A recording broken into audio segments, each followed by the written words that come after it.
mutuwan darakta na Nura Mustapha Waye. Mutuwa ne wanda ya girgiza masana'antar fim gaba ɗayanta. Wannan abin ba wai mutuwan nake jin ba zan manta da ita ba, amma kafin ya rasu na haɗa da shi ranar Juma'a. Sunana dai Khadija Yobe kamar yadda aka sani, Karima a cikin shirin Izzarsu.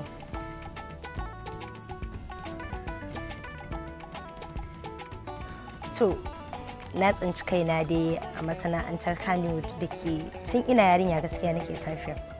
To amma na rasa yadda za a yi, saboda duk lokacin da za a haska fim a sinima sai na zo tun daga Yobe zan yo kuɗin mota na zo Kano domin na kalla.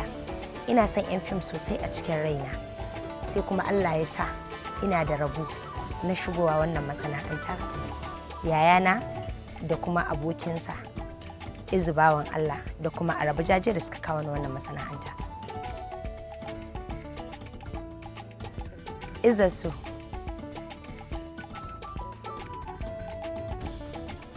gaskiya wannan fim ya kasance min bakan damiya a rayuwata, wanda zai amfane ni daga nan duniya har zuwa lahira. Haka nake zato, insha Allah kuma hakan ne zai kasance, saboda fim ne da yake faɗakar da al'umma na hanyar gaskiya da amana da kuma koyi da manzan Allah sallallahu alaihi wasallam.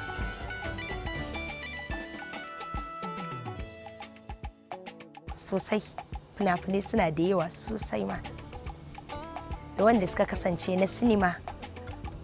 Akwai Kayi Nayi, akwai fim in Yallabai mai sunan shi wanda za a haska Kamanni, shi ma fim ne na sinima. Banda kuma series da nake yi Ina da Mata da sauran suka, ina fim da yawa yanda ba a tunani. Bugun Zuciya, Ina da Mata, ba zan iya lissafowa ba.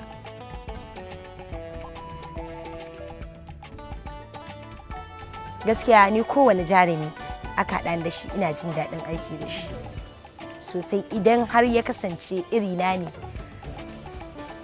mai kuzari da kuma nuna abin gaske ne.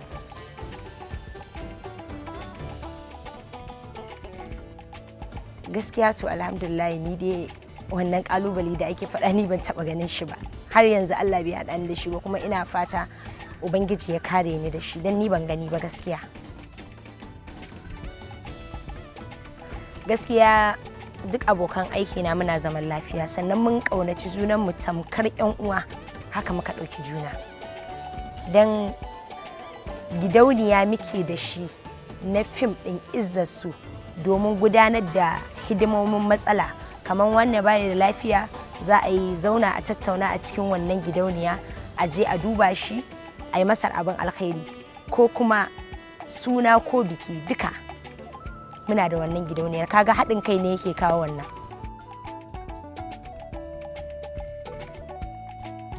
Alhamdulillah, fim ya min riga ya min wando, da shi nake ci, da shi nake sha, nake biyan bukatun waɗanda suke neman taimako a gurina.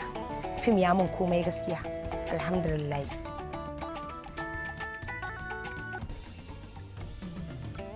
Ina son bakin kaya, sannan ina son ja, ina son green.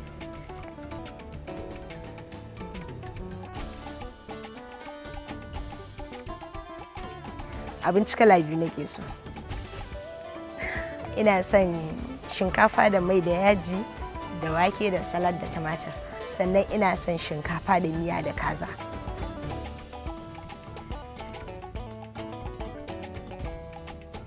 Ban da aure, sai da shirin yi. Abin da ya tsaya min a raina wanda ba zan manta da shi ba shine mutuwan darakta na Nura Mustapha Waye. Mutuwa ne wanda ya girgiza masana'antar fim gaba ɗayanta. Wannan abin ba wai mutuwan nake jin ba zan manta da ita ba, amma kafin ya rasu na haɗa da shi ranar Juma'a, Asabar Lahadi ya rasu. To wannan abin ba zan taɓa manta da shi ba a cikin tarihin rayuwata.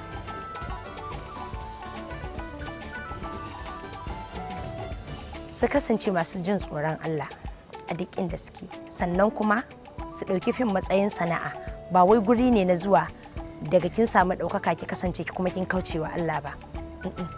Fim sana'a ce, kamar yadda mai abinci za ta saida, haka kuma mai tuyar ƙosai za ta zauna. To yadda ta ɗauke shi sana'a, to fim ma sana'a ce. Sannan kuma ga masu tasowa shigowa masana'antar fim, ku kasance da addu'ar iyayenku da kuma sanin su kafin ku shigo masana'antar. Shine wannan garkuwar nasara a rayuwa.